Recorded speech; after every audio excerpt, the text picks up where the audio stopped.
মা, এই ড্রেসটা দেখো, আমি অনলাইন থেকে নিয়েছি, কেমন লাগছে? বাহ, এই ড্রেসটাতে তো তোকে খুব সুন্দর লাগছে, খুব মানিয়েছে তোকে। মেঘা, তাড়াতাড়ি করো, দেরি হয়ে যাচ্ছে। হ্যাঁ আসছি, চলো যাওয়া যাক।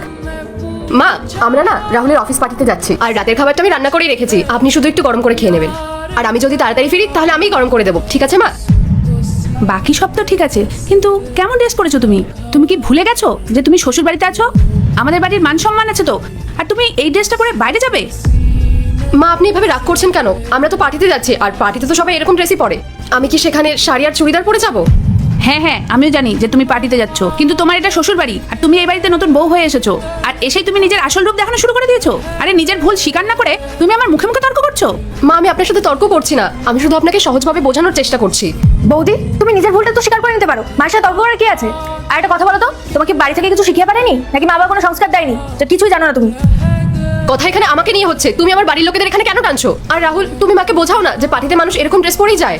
চুপ করো, নিজের ফালতু কথা বলা বন্ধ করো। তুমি হয়তো ভুলে যাচ্ছ যে তুমি কার মুখে তর্ক করছো। উনি আমার মা। এরপর কি হয় সেটা দেখার আগে মায়ের কাছে 5 টাকা চাইলে 10 টাকা দেই, একটা রুটি চাইলে 2টা রুটি দেই। সেই মাকে যদি ভালোবেসে থাকো তাহলে ভিডিওটিতে লাইক দিয়ে চ্যানেলটিকে সাবস্ক্রাইব করে কমেন্টে মা লিখে যাও।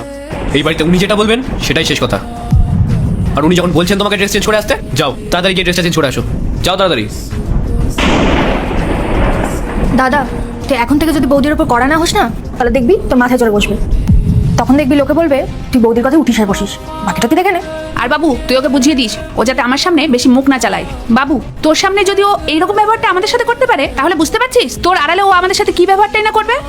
বুঝে গেছি মা, ওরা তো দেমাগ কি করে বন্ধ করতে হয় সেটা আমার খুব ভালোভাবেই জানা আছে। দেখো বৌমা, তুমি আজ যা করলে অনেক বড় ভুল কাজ করেছো। তুমি একটা কথা কান খুলে শুনে রাখো, এই বাড়িটা হচ্ছে আমার, আর আমার কথাই হবে শেষ কথা। তোমাকে আমার কথা মতোই চলতে হবে, আর যদি তুমি এটা পারো তাহলে তোমার জন্যই মঙ্গল। আরে মা, ছাড়ো তো, বৌদি পুরো মুডটাই খারাপ করে দিল। তুমি বলো তো আমার ড্রেসটা কেমন লাগছে? আরে তোর ড্রেসটা তো দারুণ, আর আমার মেয়ে এত সুন্দর, তোর সমতুল্য কেউ হতে পারে নাকি? তোর পছন্দ অপছন্দ না একেবারে আমার মতন। থ্যাংক ইউ মা। আর বৌদি, তোমার না মায়ের সাথে ওইভাবে তর্ক করা একদম উচিত হয়নি। যাই হোক, বাদ দাও, যা হওয়ার হয়ে গেছে। এবার বলো আমার ড্রেসটা কেমন লাগছে? কি হলো, চুপচাপ দাঁড়িয়ে আছো কেন? আমার বন্ধু তোমাকে কিছু জিজ্ঞেস করছে, ওর কথার উত্তর দাও। আরে বাবু, ছেড়ে দে ওকে, ও কেন উত্তর দেবে?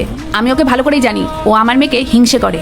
আসলে স্নেহা এত সুন্দর ড্রেস পরেছে না, সেটাও সহ্য হচ্ছে না, ওই জন্যই চুপচাপ দাঁড়িয়ে রয়েছে।